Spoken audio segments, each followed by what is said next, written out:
Whoop, there's my mic. Whoop, there it is. Hello, good morning, good afternoon, good night, wherever you are. Love you all. Thank you for being here. Happy Friday, May 30th. Hello, H. Davis. Good afternoon. Good afternoon, Miss Grace and Miss Millie and everybody watching. Hello, thank you for being here. Okay, thank you, Millie, for being here. Enjoy your shopping. I'm so happy that you're getting out and about. I hope everybody's Friday is good. It is getting in the last days of the month, May 30th, 2025. Gosh, I cannot believe it. What do we got? One more day? We got 31 days in this month. My goodness. Oh, my word. My word. So, how is everybody doing today? Everybody needs a little bit of fresh air and things like that. But I sure hope everybody's doing good. Finally, it stopped raining here, at least for now. Knock on wood. Knock on wood. And so the sun is shining bright. I haven't been feeling good. I went to bed early last night. Oh my God, I was not feeling good. I'm like, please don't be letting me get that stuff. Ugh. But anyway, been feeling horrible the last couple of days.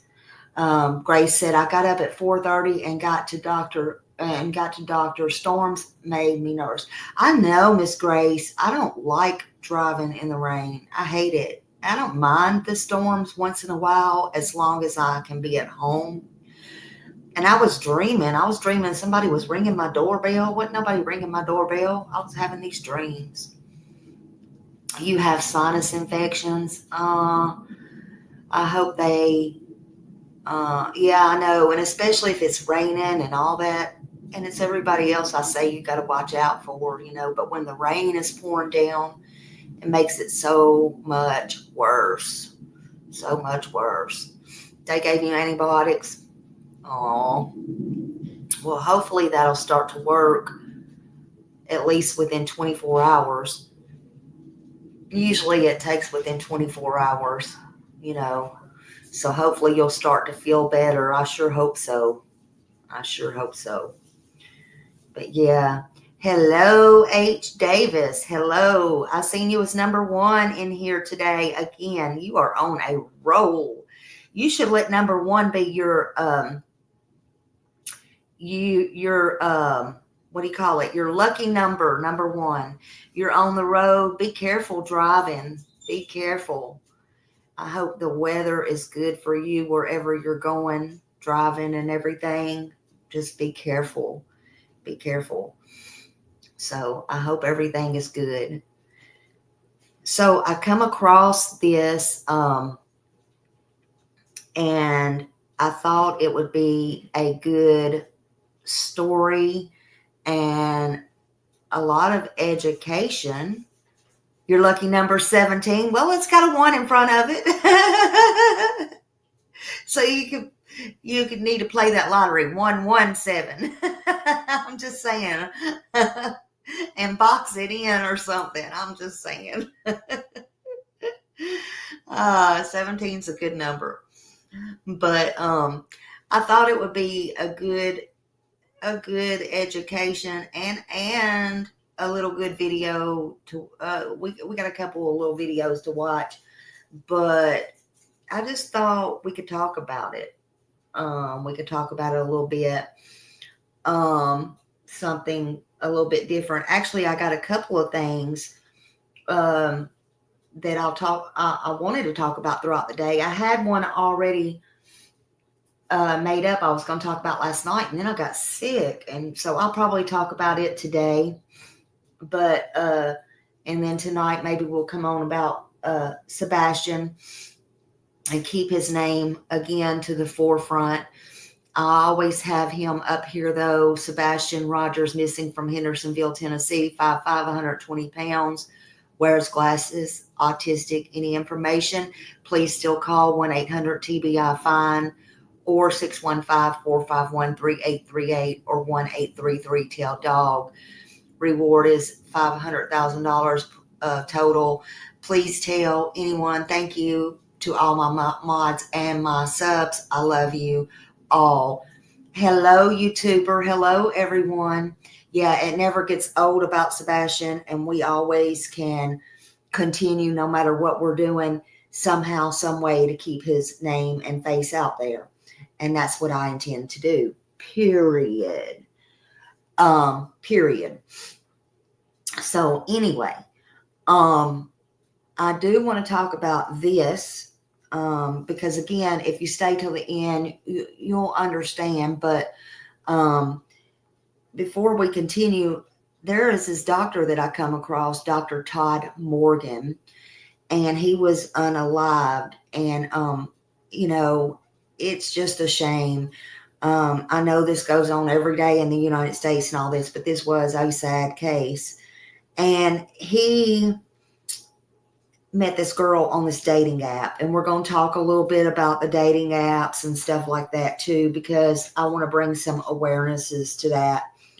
But before we continue, let's talk about something that affects millions of people today, and that is the dating apps. We've seen how these platforms can lead to beautiful, beautiful love stories, but they can also lead to very tragic or scary outcomes. And sadly, in this case, like Dr. Todd Morgan, it ended in violence and tragedy. So the question is, how safe really are these apps? Let's just kind of break it down a little bit, because today we're going to talk about Dr. Todd Morgan, who used a dating app and ended up unalive. Hey, Kiki. Hello, hello, hello. His daughter, he had 2 kids, but his daughter was only 4 years old while she waited on her daddy to come get her and pick her up from school or daycare. Yes, I agree. I agree. But if this can help anyone, then I'll talk about it. I will. Apps like Tinder, Bumble, Hinge, some I've never even heard of, have changed the entire dating world. They let you connect with people you might not have never met otherwise. But just because it's convenient don't mean that they're safe. It doesn't. Convenient, just like cooperation, doesn't always mean innocent. Well, convenient don't always mean safe either. That's a fact. Behind these screens, there are people who catfish. Hell, there's people on here, on YouTube, that catfish, pretending to be someone else, because in this world, on the internet, you can be anybody that you want to be. Okay? There's romance scammers, there's people looking to steal money, and there's people to get over on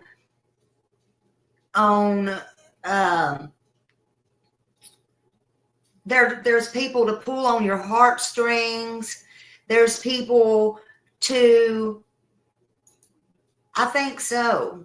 And as we know, he continues to go on there. When we come on that case, he had them all over his Facebook. He might have took them off now, but hell, now it don't matter. They skim off the elderly, the vulnerable, all the things. There are even violent criminals who use dating apps to try to find their next victims. Think about it. You meet somebody new, you chat for a few days or maybe a week, and then they show up at your door, or vice versa. Vice versa. use my discernment about dating apps. No way am I putting myself out there like that. People are crazy. Anything. Absolutely. Absolutely. And nowadays it is so scary. It's so scary. And it also makes me go back even to Craigslist. I don't even know people who use that nowadays. I mean, they do, but you got to be so careful. Remember that? Killer. But yeah, they show up at your door, and that's exactly what happened to Todd. He met this woman online, and just days later, she unalived him at his home. Have you ever heard the saying, don't shit where you eat? I'm just saying. Well, it's a little bit late to tell Dr. Todd that. He might have had the book smarts, I'm just saying, but he sure didn't have much common sense, if you ask me. And I'm not down in the dead. I'm just saying, honey, don't shit where you eat. Now, I'm just going to say it like it is. Yeah, he was a doctor, honey. He was a doctor. So, yeah, was he more intelligent than most of us? Absolutely. He had his degrees. Very smart guy. Absolutely. This should have never happened to him. But he wasn't thinking with his book smarts, was he? Now, how can you protect yourself? Let's talk a little bit about that. Because there's people who are going to use these apps, and that's okay. I'm not down on any of y'all. There might be 95% of y'all in here right now or come through here that use the dating apps. Okay. And I don't hold it against you. Do you? You do you, and I'm going to do me. But meet in public, which he did. But look, meet in public, no exceptions to that. Talk, video apps, face to face. Okay? Never share your home address. Never share your home address. Always tell somebody where you're going. Always. And if it feels off, listen to your gut. If it feels off, back away. And remember, fast attention, love bombing, and pressure to meet privately, that's not romantic. That's a huge red flag. Hey, wait, what? And everybody coming in? That's a huge red flag. It's not a turn on.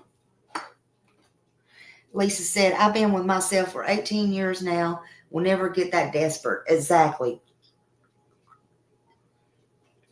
Exactly. There's over 30%, did y'all know, of adults that are in the United States that have actually used the dating apps. And 1 in every 10 women say they felt physically threatened from somebody they met online.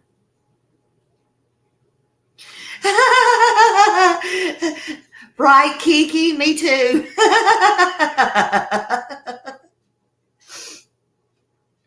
Exactly. The FBI reports over $1 billion was lost online to dating scams. I'm just talking scams back in 2022 alone.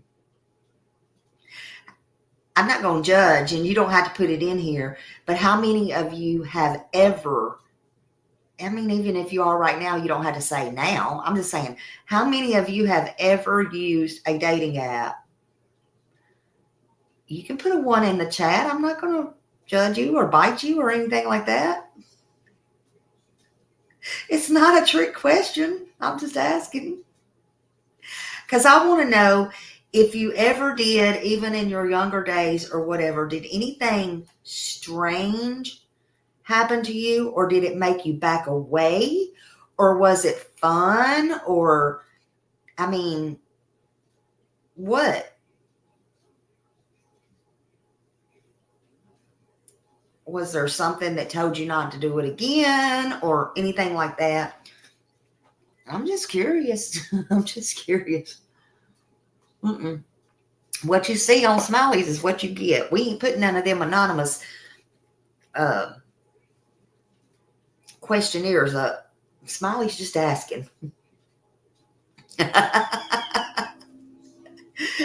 ain't no anonymous bullshit over here. Dating apps aren't always evil. They're not. They're just tools. They're just tools. They're just tools like anything else, but it's on us to use them wisely.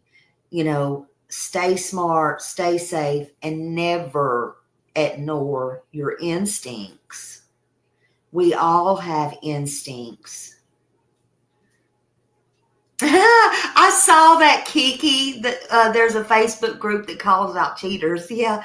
Remember that show that used to come on TV that was called Cheaters? Honey, I don't know if I could be that calm. I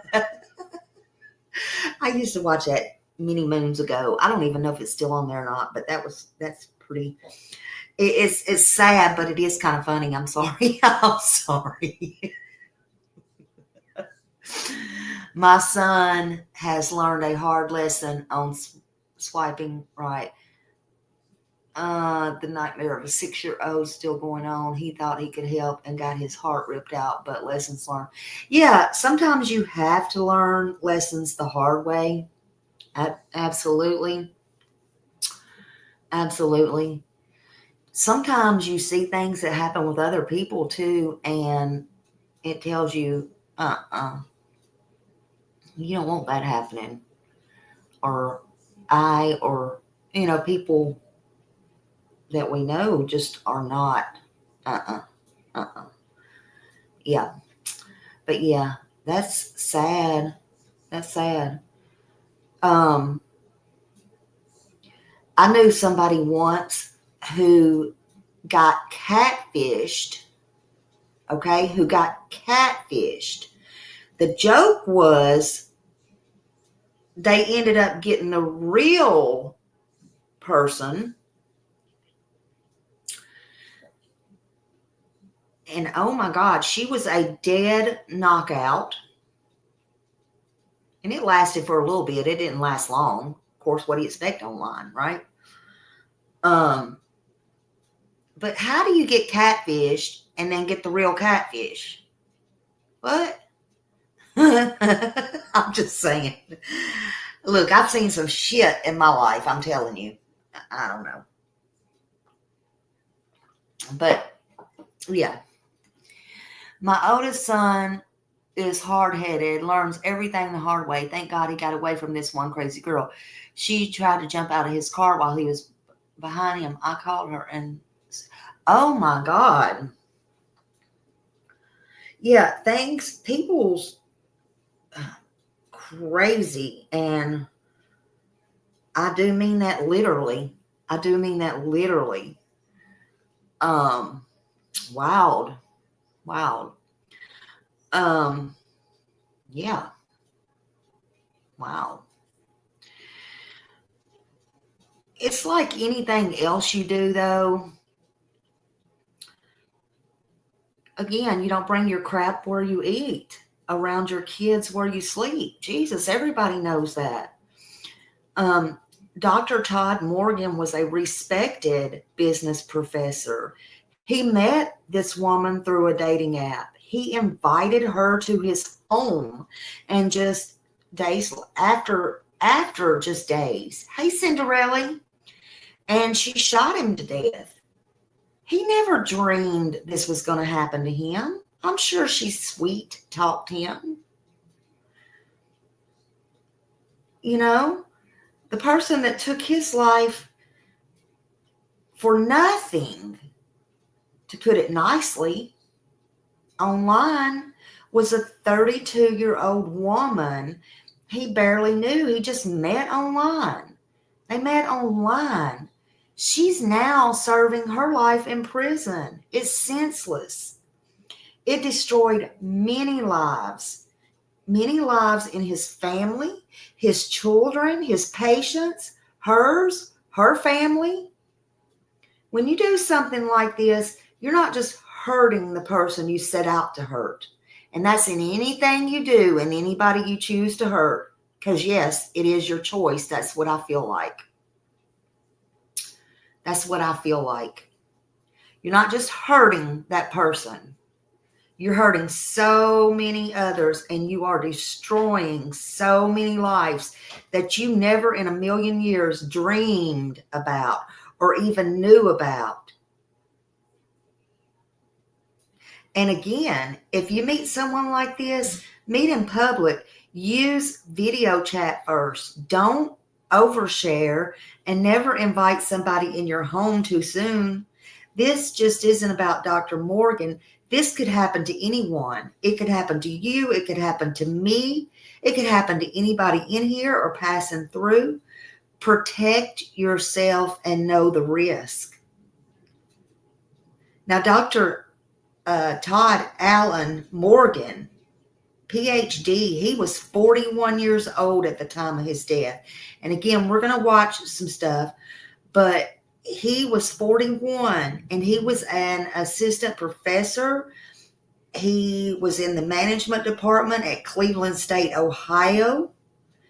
And from everything that I read and that I heard, he was a good man. He loved his 2 children. You know, he left his 2 children behind. Dr. Morgan was known as a kind man, a dedicated educator. He made a strong impact on all of his students and his co-workers. And then came April 17th, 2023. He met this 32-year-old Terriana Pascal through a dating app, which I don't know which one. None of that matters. The two communicated for a few days before agreeing to meet in person. And then on April 19th, she visited him at his home in Hudson, Ohio. During the visit, she shot Dr. Morgan several times. His body was found later that day because, he would have been found, but because he did not pick up his little girl from school that day. And that had never happened before. She was stranded, a 4-year-old little girl, and they called her mom, and her mom picked her up. And her mom grew increasingly concerned, and her mom called a welfare check on the dad and said, look, we're going through some stuff, and I need you to do a welfare check because this is not like him at all. He's never done this before. And especially since we're going through a custody case, I can't see him doing this now. So they went out to check. And immediately when they got there, hey, Stephanie, immediately when they got there, the police saw right away something was wrong.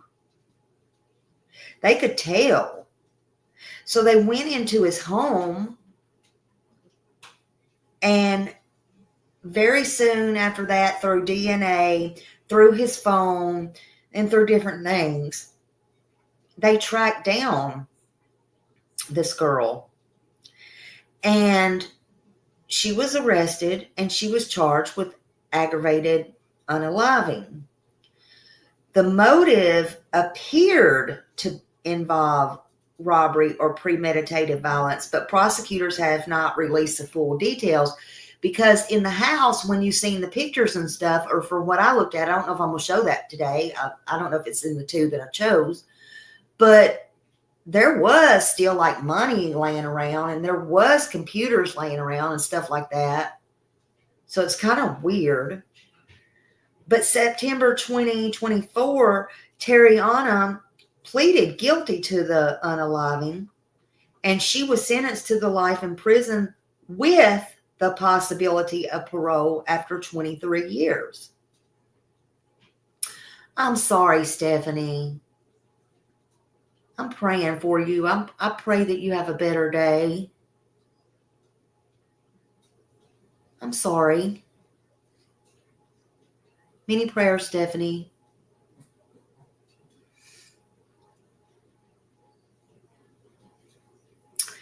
The loss of the children's father was undoubtedly a huge tragic event. And the community, they did stand up. The community stood up to help assist with their educational needs and to provide support and stability.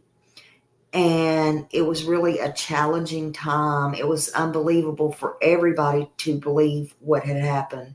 So the community stood up and they did help them. And I really commend them for that. I'm glad that they had good support around them. And I just hope that this helps someone. If nothing else, just use common sense. Use your gut instincts and be careful out there and be safe. Listen, we're going to watch some videos, but if you hear nothing else from me today, please hear this. If you hear nothing else, your life is worth protecting. No matter how lonely you are, how excited you are, how curious you feel. We live in a time where we can meet anyone with a swipe, but not everyone is who they say they are. And it only takes 1 second, one wrong decision to change your life or to end your life. So whether you're online dating, making new friends, or just trusting someone with your time, don't ignore your gut. Ask questions, say no, and put your safety first. I'd rather you lose a date than lose your life. So if you hear nothing else from me, I need you to hear that.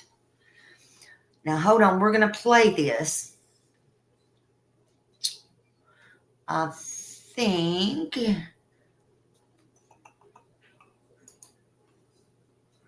we will go with this first.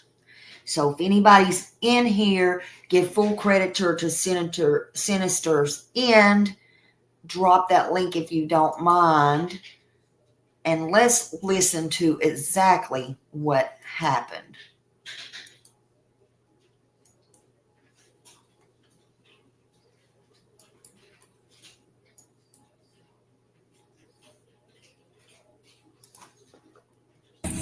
This is in the floor. Please. Oh, shoot. You said you see blood? Once in radio. Go on back. Get EMS out here. Oh, boy. There's a lot of blood. It all started with a simple welfare check. But what followed was a complex case, a mysterious murder, and a shocking story. When police arrived at the house, they discovered the body of 41-year-old Dr. Todd Morgan, a respected professor of business and finance at Cleveland University. Just hours before, the Hudson police received a phone call. On the line was Mary, Todd Morgan's ex-girlfriend. That Wednesday, Todd was supposed to pick up their 5-year-old daughter from school, like he always did. But as time passed and there was no sign of him, Mary got a call from the school and immediately contacted the police. I was wondering if I'd be able to request a wellness check on someone. Okay, what's going on? My daughter was supposed to be picked up by her father today. And I got a call from the school that she was still at the school, so I ended up picking her up. They tried to contact him. I tried to call him a couple times and haven't received anything back. And what's his name? Todd Morgan. Has he ever done anything like this? No, I don't think he would forget his daughter from school, but we are going through some custody issues right now, which is why I find it to be a little bit more unusual. When you call him, does it go straight to voicemail or does it ring? It rings. Before 7 p.m., police went to Todd's house to check things out. They wanted to make sure everything was okay, but what they found was anything but normal. Oh boy. There's a lot of blood. Already looks to be, I might have fell. Crap. Oh, Near the back door, Dr. Todd Morgan's lifeless body was lying on the ground with severe trauma to his temple. Based on the wound's location, police initially suspected suicide, but there was one major problem. Despite several shell casings scattered on the floor, there was no gun in sight. I don't see a weapon. That's why I'm thinking something else. Inside the master bedroom, things were a complete mess. The bed was unmade. Empty alcohol bottles and other drinks were scattered around, and a few condom wrappers were found on the floor. Bullet casing here, which that's weird. Why is there a bullet casing here? You found money? Change. The autopsy revealed Todd had been shot 7 times. One of the bullets was fired at close range. 2 shots to his left clavicle were likely fatal within minutes. All bullets came from the same weapon, a 9mm handgun. As Hudson police tried to figure out what happened, one thing was clear. The 41-year-old father of 2 was gone. It was heartbreaking news for his loved ones. Todd had accomplished a lot in life. He earned his bachelor's and master's degrees in Cleveland, then got his PhD from Kent State in 2015. He taught at universities in Massachusetts and Michigan before returning to Cleveland State 2 years before his death. But more than anything, Todd loved being a dad. He was known as a smart, serious guy, but with his kids, he was full of life. He'd play games, have dance-offs, take them to the park, and go on adventures. On the day he died, his daughter waited at school. Sure, her dad would show up like always, but this time, it was her mom who came, unsure how to break the news. At that point, even she didn't know what had really happened. Back at the house, detectives launched a full investigation. So he's laying on his back with a gunshot wound to the head at the back door, and it looks like the door was forced out, as in out to the door. So I'd like for somebody to come out and take a look. There's shell casings all over the place, and just to figure out exactly what. Near Todd's body, the back door looked damaged. Part of the door frame by the lock was missing, like someone had forced it open from inside. A broken piece of the lock was found on the deck just a few feet away. There was blood spatter on the inside of the door, and police also spotted bloody footprints leading from the house onto the deck. The trail went down the steps toward the driveway, where Todd's Porsche SUV was still parked. It seemed clear someone had left the scene in a hurry. Either the killer had their own getaway car, or one of the first responders unknowingly left those prints behind. Can I see your tread on your shoes? Yeah, definitely not you. Okay. There's footprints all over in the blood, and it looks like boots. That's what I was thinking. Yeah, there would piece of this door would be out here somewhere. Oh, wait, there it is. It's all the way over here. Oh, okay, then that definitely wasn't us. Valuable items in the house, like multiple tablets and Todd's expensive car, were all untouched. So robbery didn't seem like a likely motive. The only thing missing was Todd's phone. Inside the house, police found several firearms, all legally registered to Todd, but none of them matched the 8 shell casings found at the scene. At this point, investigators turned to the neighbors, hoping someone might have seen or heard something that could lead to a break in the case. I always said there's something off about him. Like, I get really feelings about people when I meet them. And I always said, there seems to be something strange about him, but I think Todd Morgan. I hope he's okay. He seems like a nice guy. I mean, he's been here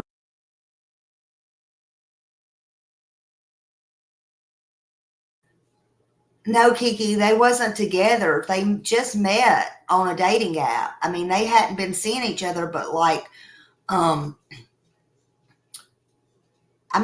they had just met. That was like the day or something they just met. He only met her. They had just only talked on the dating app for like 2 days.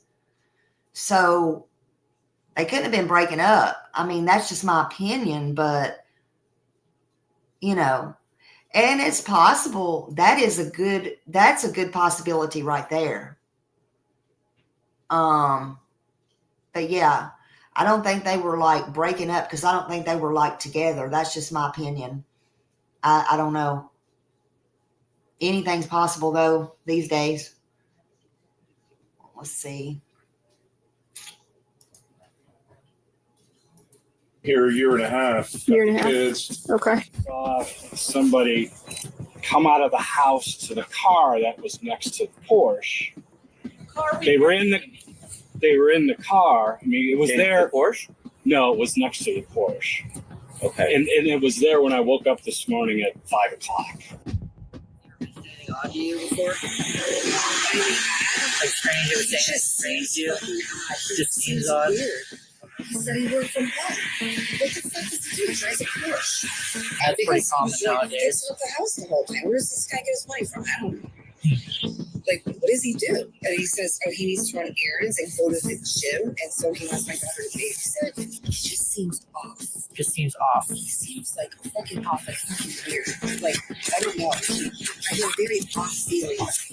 After speaking with several neighbors, police finally got their first real lead. A couple named Eugene and Sherry seemed to have useful information. Around 7:20 a.m., they heard a loud noise that could have been gunshots. At first, they didn't think much of it. They assumed it was just a car backfiring or noise from the home renovations Todd had been working on for a while. But what stood out even more was a car they noticed parked right next to Todd's SUV at around the same time. I saw somebody come out of the house with long hair to the shoulders. I couldn't even tell you if it was male or female, to be honest with you. It looked like a smaller frame, not a big person. Got into a little car. Shortly after that, Eugene checked footage from his Ring doorbell camera. He managed to capture a blurry image of the suspicious car parked near Todd's SUV. He handed it over to the police, hoping it could help identify the suspect. Then it jumps to 7:30 and it's gone. And it's gone? Yeah. So what time is that? Right? 6:50. 50? Yeah. Okay. And then 7, it's gone? Yeah. In the photo, you can clearly see a light-colored car parked next to Todd's SUV. But that alone isn't enough. Police still need more information to track down the killer. They decide to speak with Mary, Todd's ex-girlfriend, who first called them. Not only to update her on the case, but also to ask if she knows anything about Todd's recent relationships, or if he had any enemies.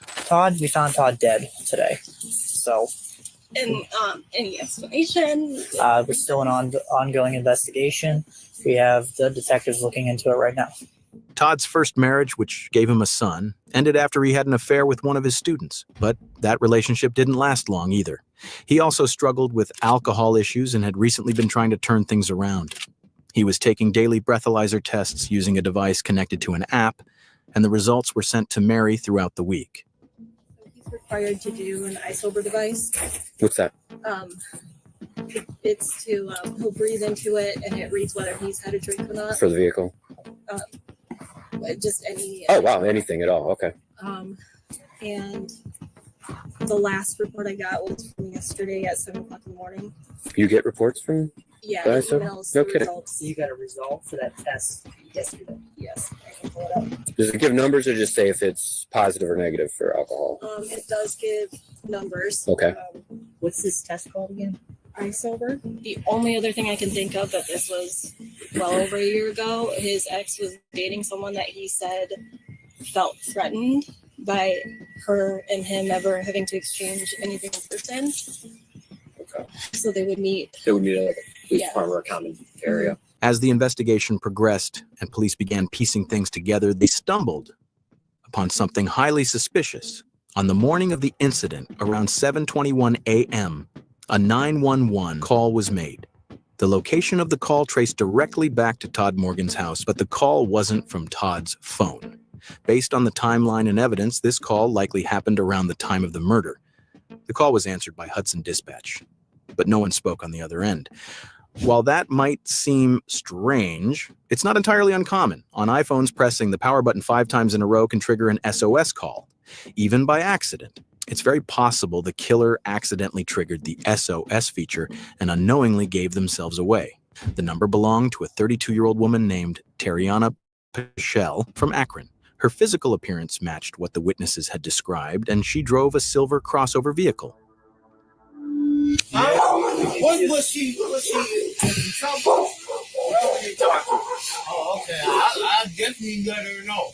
Did you tell her to call the Hudson Police Department? Hudson Police Department, Hudson, Ohio. Okay, I sure will. What friend she's staying with? I don't know, man. It's some friend. I mean, she's a friend. You know, look like a little girlfriend. You know, she's a young girl. My grandkids upstairs in the bed. Y'all think y'all gonna just walk through my dog house? Hell no.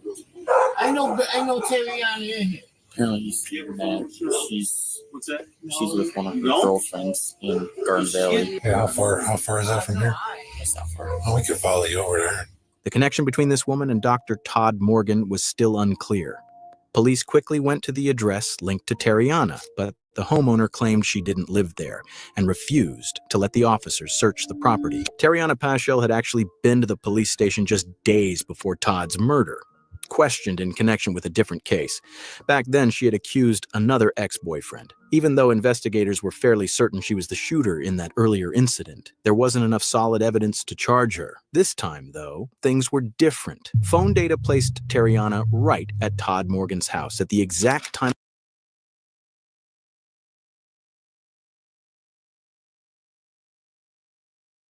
So she was at the police station a couple of days before, but they didn't have evidence to charge her, and this was in another case. Huh. Interesting. And I don't think anything's ever come of that other case. I don't know. But I'm just saying. Does she make it a habit to go around doing this kind of stuff? That's another thing that you have to be worried about on these dating sites. You don't know who Grace, maybe a serial unaliver too. You never, and that can be women. You don't never know who you're coming in contact with. And they, or what they're up to or what they want. You just never know who they are, who they're looking for to survive, the right place to land. You never know. SOS on your phone. I've never had to use the SOS on my phone. I only noticed the SOS when I turned my phone off, to be honest, but it does contact emergency services. Your phone will call 911, the same as, emergency in your county. Your phone may allow you to choose the emergency service, police, fire, or ambulance. Some of them do, whichever one you need. I personally, who's got time for all that? If you're an emergency, just SOS, baby, get people out there. I don't know. It sends alerts to your emergency contacts, just in case you didn't know. So, for example, if I have my husband set up as my emergency contact, it would also alert him. Used to have my mom set up in there. God, do y'all know my heart dropped the other day when I went to the doctor, and they said, "Is your mom?" I haven't been to that doctor in a while. "Is your mom still your emergency contact?" I just realized I got to change all that on my stuff because I had my husband and my mom. She was always the rock. God. But anyway, just so you know, it sends alerts to those people that you have in your emergency contacts in your phones too, as well as the police. Yeah, Miss Grace. So if you have that set up and you don't want to, you need to go ahead and take care of that at all of your doctors, unless you want to be hit, boom, and go somewhere and you are not expecting that, because it happens. Let me tell you, it happens. And you may be having a good day and all of a sudden, is your mom still your emergency contact? And then your heart falls to the floor. But anyway, So that emergency contact is set up in your settings and it will go there as well. It'll send a text message with your current location if you hit that, which is a good thing. And it shares update if your location changes.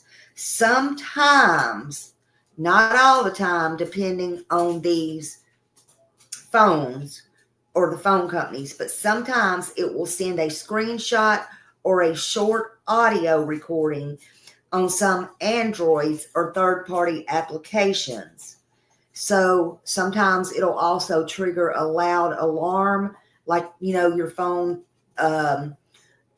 triggers to scare off somebody, an attacker or something, and it can lock or restrict the access. Emergency mode may do that to limit access to your personal data. Medical ID or emergency information may be displayed on a lock screen. Just in case you didn't know, I wanted to let you know that information as well. Time of the murder. Ring doorbell footage also showed a vehicle resembling her silver Ford Taurus parked near the back door. The murder weapon, it was her gun. Investigators also matched the bloody footprints on the deck to a specific Nike sneaker. They then found Facebook photos of Terriana wearing that exact pair just months earlier. Surveillance footage captured her silver Taurus leaving the area that same morning. And not long after the murder, Terriana changed her phone and number, but police managed to track that too. On April 22nd, she made a telling Google search. Can police track my phone even if I remove the SIM? Then she browsed several articles about Todd Morgan, including one titled Hudson Murder Victim Identified as Cleveland State University Professor. In the weeks that followed, she searched her own name in connection to the crime a total of 41 times. The final blow? Her DNA was found on a Black & Mild cigar inside Todd's house and also on the condoms found at the scene. You ever been to Hudson before? In other words, she was careless as hell. Your phone, why would it dial 911 on April 19th? My phone? Yeah. I don't know. Okay. So here's what's interesting about these two photos. Right? Okay, these two photos were actually on your phone. On my phone? Mm-hmm. Well, they went on my phone. You actually typed in a search for this guy, and you viewed this image on your phone.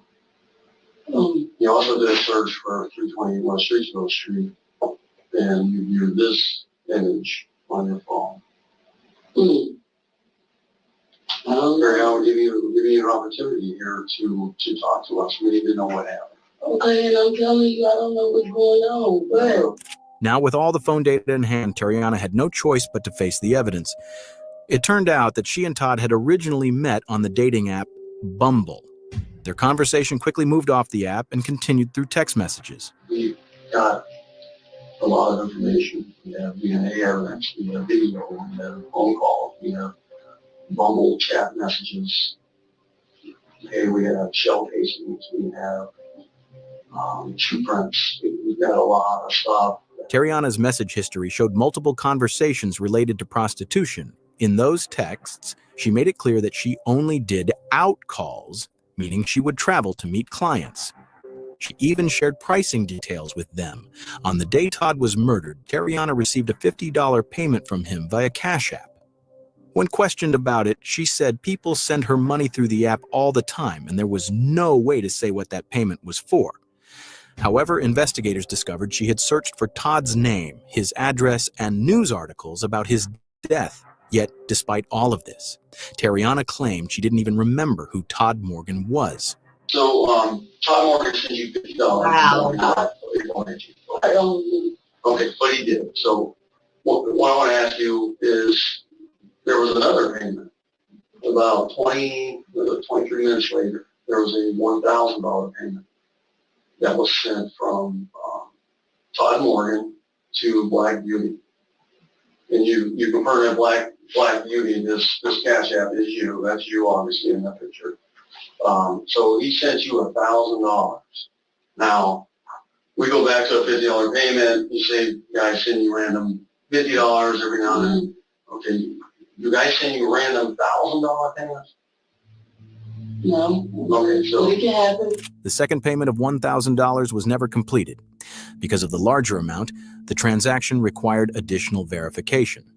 A notification for that confirmation was sent to Todd's phone just before 7:30 a.m., but he never responded to it.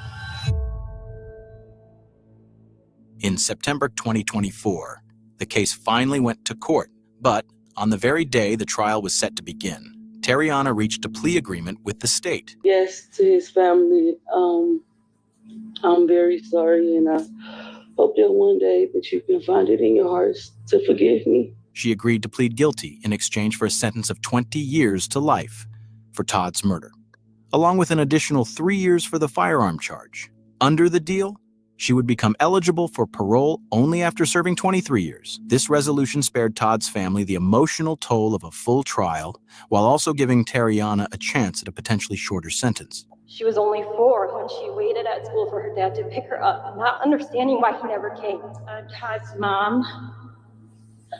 I always will be. Todd's not here to tell his story. Only God, Todd, and you know the truth of what happened on April 19. All I know, he was brutally murdered by you, and he basically died for nothing. You didn't even know him. Your actions to take my son's life changed my life forever. It's changed all of our lives. Even more so, you took a father from 2 beautiful children. They were his world, and he was theirs.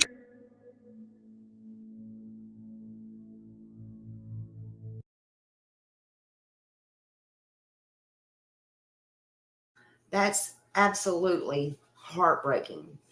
You never know whose life you're going to ruin when you're trying to hurt one person. And then, did you hear what she said? I don't even remember who Todd Morgan is. That's what she told the detective. All right, I want to watch one more. It's a quick news clip. Hold on just a minute. Let me put a little bit of music on this one. Hold on.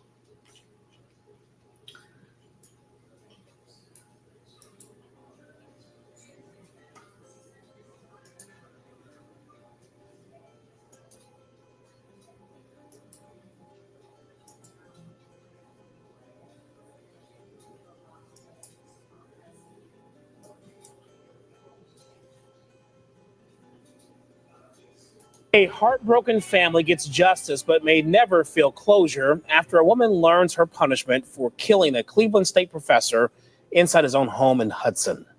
Our family has been rocked by this death, and we have seen the devastating effects on those who loved him most. Their daddy will be missed for every moment of their life, for everything. It's just a deep, deep hole in my heart. Dr.Todd Morgan was shot and killed in April of 2023. The woman who pulled the trigger was someone the professor had just met online a few days before that murder.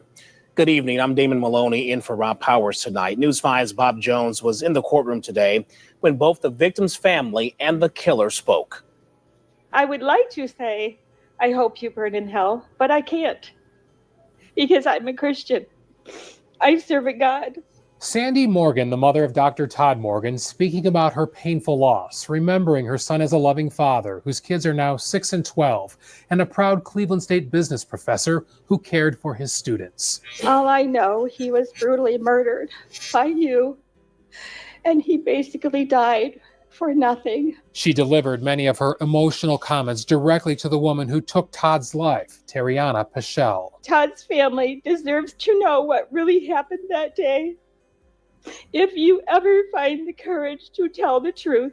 Prosecutors say the two met online in April of 2023, and then a few days later, for the first time in person, after Todd allowed Pichelle into his home on West Streetsboro Road in Hudson. They mutually agreed to meet, so he let her in the house.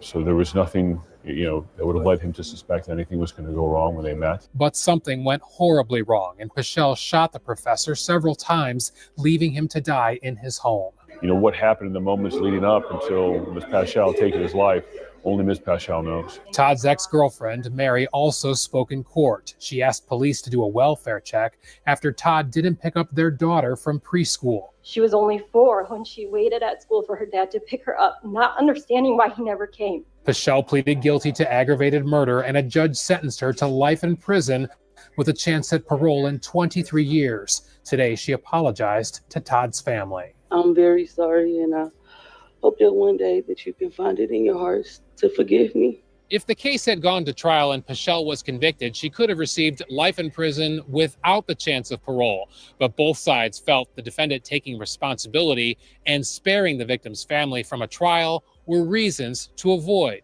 going to trial. No words can fully express the pain and the emptiness and the profound sense of loss that we feel. Sandy says she feels a deep hole in her heart. After Todd's death, she learned he had earned tenured professor status at CSU, news he never got to celebrate. I feel like I'm living a nightmare. In Akron, Bob Jones, News 5.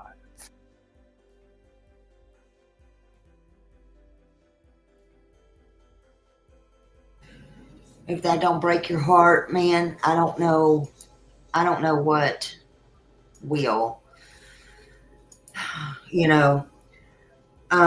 Again, just remember, I'd rather you lose a date than lose your life. And I hope that everyone will be careful. And there are sick people out there. All I hope is to do is help someone. And if I can do that, nothing else matters. If I can save someone or their family from a lifetime of pain that these people suffer, then that's all that matters. I don't care what nobody says about me. I don't care. I appreciate y'all joining me for this. Thank you so much for spending your time here with me today. And I hope to see you again sometime this evening. But it's always good to know and to touch and to learn on different things, because again, you never know who will come through here. So thank you again for being here, and y'all have a great day. Stay positive. Thank you. Bye.